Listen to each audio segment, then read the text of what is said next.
Hey guys, this is Genefix. I'm here to talk about a game called No Rest for the Wicked.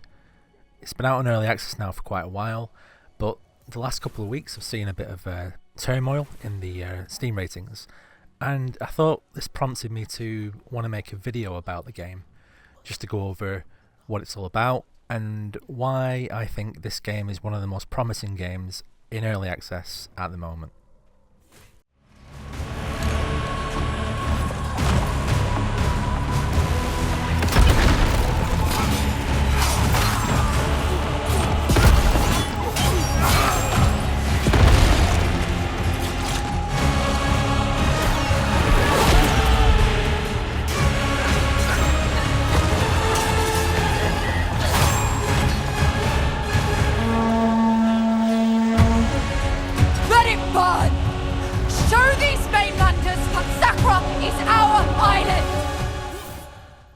For a long time I thought gameplay was the absolute king of the equation. It was the fundamental thing that made gaming important, and visuals were this kind of like sugar-coated thing on top, and if you had them, great. If not, then it wasn't important.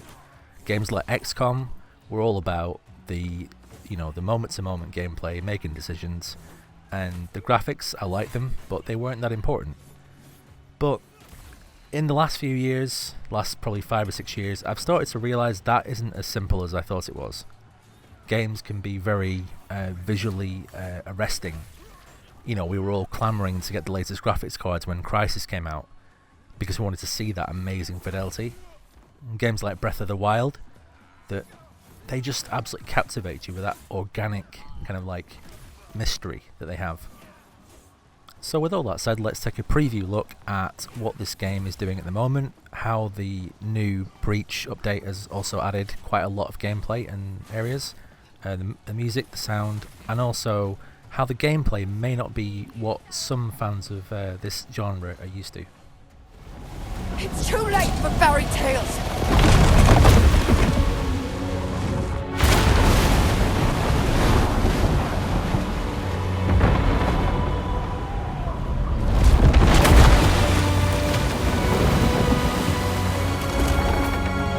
Too late for any of us.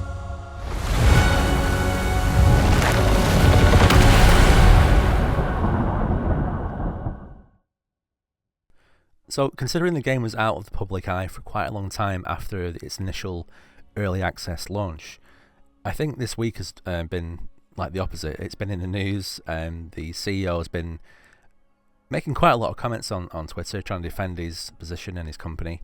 And yeah, it's not gone as well as I think he was hoping, but at the same time, I really respect the guy for fighting for his company.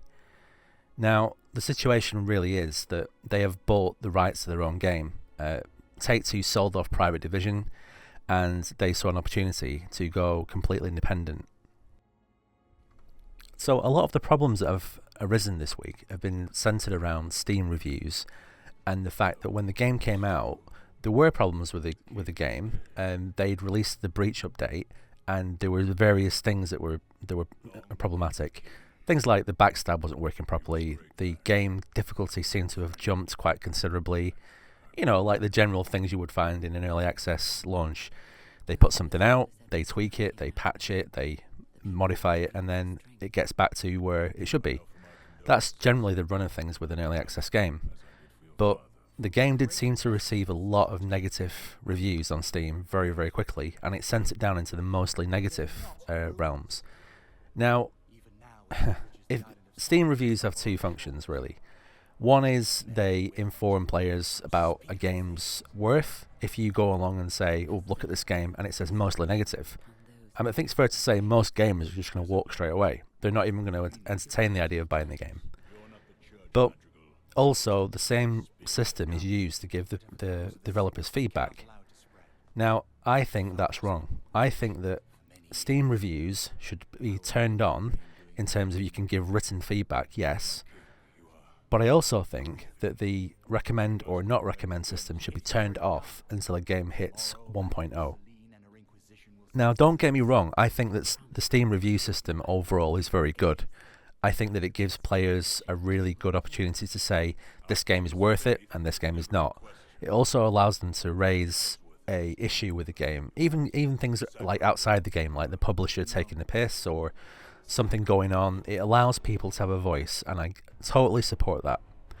But I don't think that having the system active in early access is fair. Now, early access games, by their very definition, are games that are in a state of flux. They're being developed, they're being fleshed out, and they're not finished. Now, I've seen some amazing early access games go from the very start to like 1.0. Games like Subnautica, games like Astroneer, that I've supported right from the early tests where the public weren't even involved, going right through to 1.0, and it's so good to see that system work, and there are success stories like all the time. So I do fully support early access, but this review system that is active through that process is killing games. It's killing games off because the review system is also their feedback system, and a lot of players don't understand. They really don't get it, that negative vote can kill a game studio. It can kill the game before it's even finished. Lower the bridge!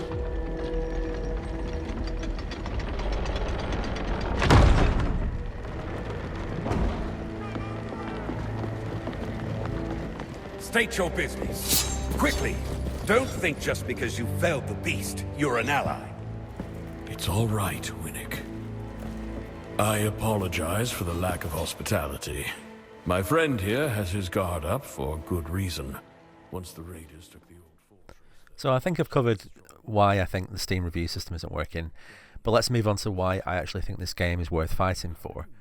The first time I played this back in early access, I was immediately blown away by the visuals, by how the game looks, how it plays, and I could really see what the developers were trying to do.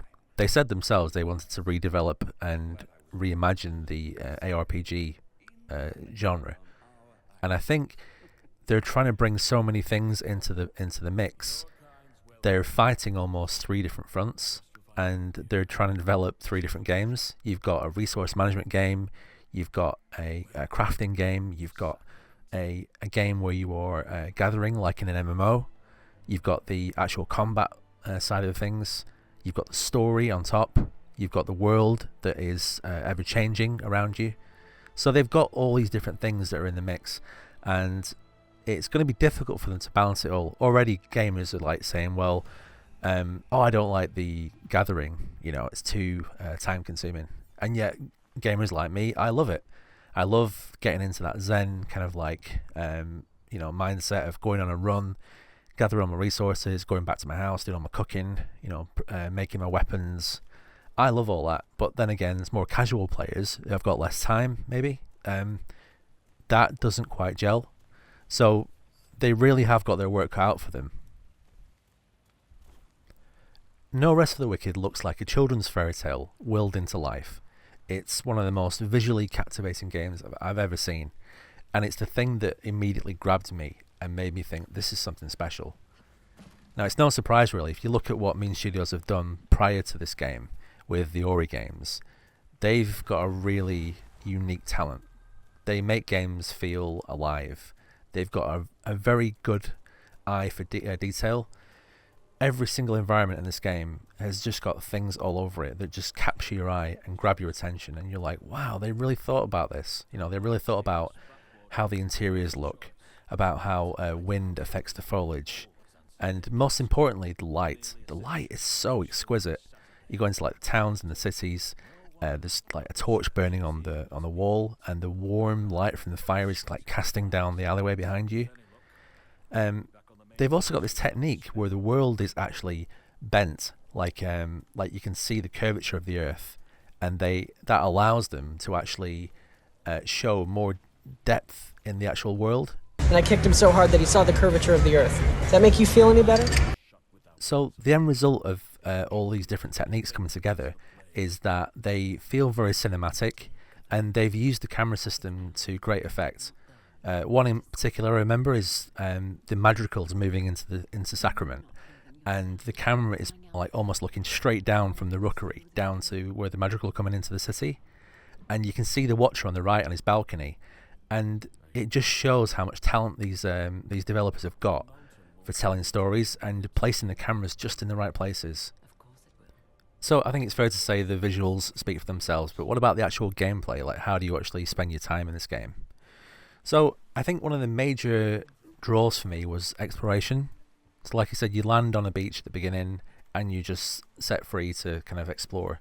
And within a few minutes, it becomes immediately obvious that this game is full of just little secrets, little hidden things, little nooks and crannies. Kind of like nooks and crannies. Nooks and crannies, yes. You'll also notice the game has a very unique system for movement. So straight away, as soon as you get control on the boat, you notice you've got a bit more weight to the character. You can roll, you can jump around, but the game handles a lot of this system for you. Now normally I would hate that. Like, I want control over when I jump, when I climb down things, that kind of thing. But the game just kind of takes over and does a lot for you. So if you push yourself towards an object you can mantle, the character will just automatically just climb up. In the same way, if you push towards a ladder, you have this beautiful animation where you just swing down onto the ladder and start climbing down. And even jumping is handled by the system. So if you run towards an edge, you will just leap off.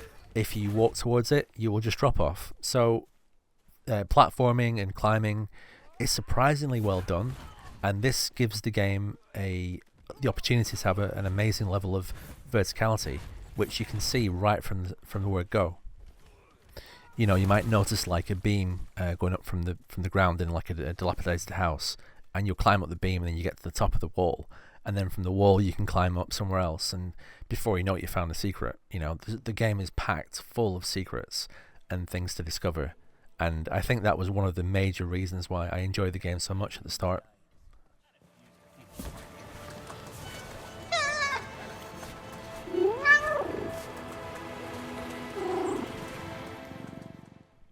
After playing Diablo 4 for about a week, I realised it's not my type of game. I really wanted to like it, but there was just the combat's too fast. You're killing too many things at once, and you're not really enjoying the combat, in my opinion. It's too based on numbers, you know, and theory crafting. I want to feel like the combat is a bit more weighty, and I think that's where No Rest for the Wicked really meshed with me. It feels like each fight is more meaningful. The enemies are like trundling towards you. You can see the power and the danger in their movements. You have to learn their attacks. You have to learn how to dodge and parry, and all these systems work really well in the game. You have to like sometimes break their will or their poise, and then they're staggered, and then you get a chance to do like a special attack. You can get behind them and do like a backstab, and the combat in general just feels like it's very satisfying to play. Things are getting smashed all around you as well. The physics of the game are beautiful, like fences, boxes, just everything around you gets smashed, and you can almost see the weight of the attacks as well. Well, you can see the weight of the attacks. When like a bigger enemy or an animal comes smashing into the screen and they like leap up in the air and land on the floor, you can see all the foliage around them just like get peeled back from the shockwave. Or when somebody throws a Molotov cocktail, there's like this explosion of fire, and then all the stuff around them is like still in flames. The combat is just such a visual spectacle, and yeah, this is definitely one of the highlights of the game. It is difficult, you know. The first time you meet a boss, the first time you fight Derek, and then the second time you fight Derek, it can be quite intimidating if you're not used to it. And I think some people could get put off by the difficulty of the combat. I would say to them people, just stick with it. Remember, learn the systems, and maybe the developers could do more of a tutorial, ease people in a bit more. But if you learn how to parry, if you learn how the poise system works, learn the dodges, if once you get there, it's so satisfying to actually go into a fight with the right weapons and a decent build, and then just absolutely trounce your enemy, one that's like killed you 1,000 times before. If you go in and just think, yeah, I'm going to do it this time, it really is satisfying to do that. The thing that I find the most appealing about No Rest for the Wicked is the potential the game has. So the team have spoken about spending a lot of time on the foundations of the game. Then that would make the rest of the game's production a lot easier. And you can see that in the way they've produced content since then. The Breach adds 2 new zones. It adds a lot more content. It adds more boss fights. They've changed quite a lot of things about how Sacrament works as well. New houses to buy, things like that. There's so much I could go through right now. I can't. It's just too much. But it's safe to say they've basically doubled the size of the game. The Crucible's still there as well. It's less relevant now, but that's basically like an arena where you can fight and gain weapons and stuff. But definitely worth a look. But I'd say that also the main event is the Breach itself. The 2 new zones, they're stunning. They're so well done. The meadows, you go into them, and they're if you go in the daytime, you've got like sunflowers all around you, like blowing in the wind.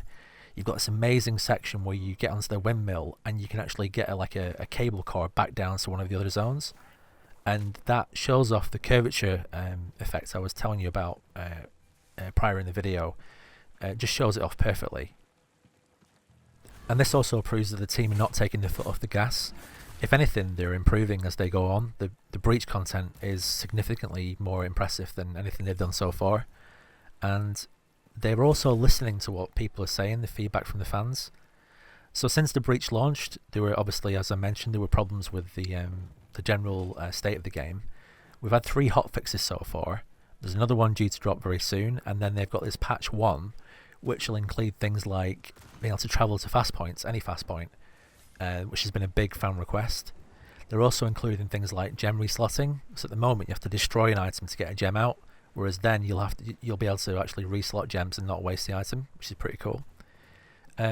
Moving forward into the more medium term, there's some really exciting things they're doing. So, for example, the CEO, Thomas, he's talked about having an actual job system or a class system, and they've actually put out a list of the possible classes they're going to look at.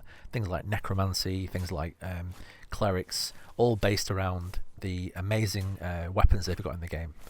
So, yeah, some really exciting things coming.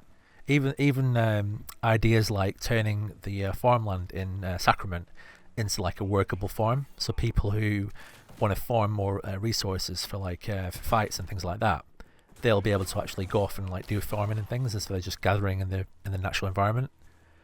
So yeah, I think the game has a really bright future if they can make it past this turbulent few months they've got ahead of them. I think looking forward, the score on Steam at the moment is mostly positive again, which is a really good sign. I think a lot of people realise that the developers were really hurt by what happened. I think Thomas described it as his worst day of his life, and I really feel for the guy and the team. You know, these people put so much effort into these things, and they put everything on the line. I wish some gamers would realise that sometimes when they're given these negative reviews for nothing. These people really have got everything, you know, riding in front of them.